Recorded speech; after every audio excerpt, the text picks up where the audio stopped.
d'aujourd'hui avec voilà, quelques exemples. Par exemple,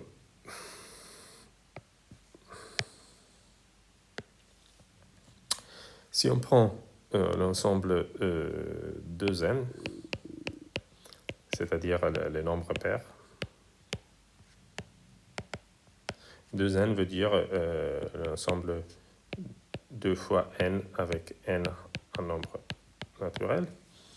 Alors 0 est un minorant des 2n et c'est aussi le plus petit élément. Parce qu'il est un minorant, il fait partie de 2n. Et c'est un ensemble minoré mais pas majoré. Parce que si vous fixez n'importe quel m dans z, il existe toujours n naturel tel que 2n est plus grand que m. Ce que je veux dire est que n'importe quel entier relatif, il existe, pour n'importe quel entier relatif, il existe un nombre pair plus grand.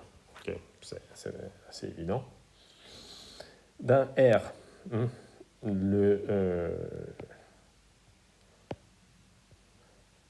prenons la parabole y égale x au carré. L'ensemble des x dans R tel que x au carré est plus petit que 2. Tac, et celui-là.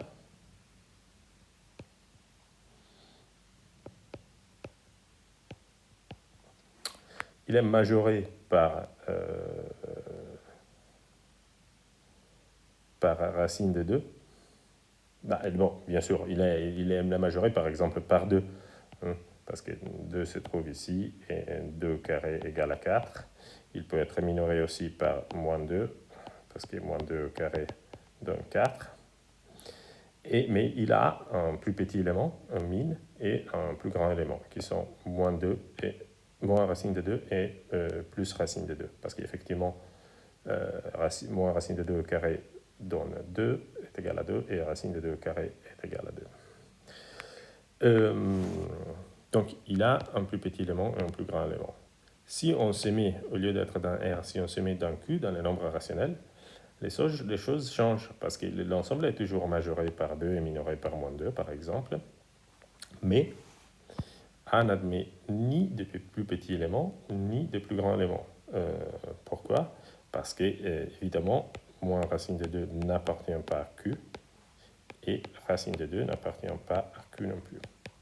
Okay? Donc, vous voyez que l'existence de plus petit et plus grand élément, c'est quelque chose qui dépend fortement de l'ensemble des nombres où nous plaçons.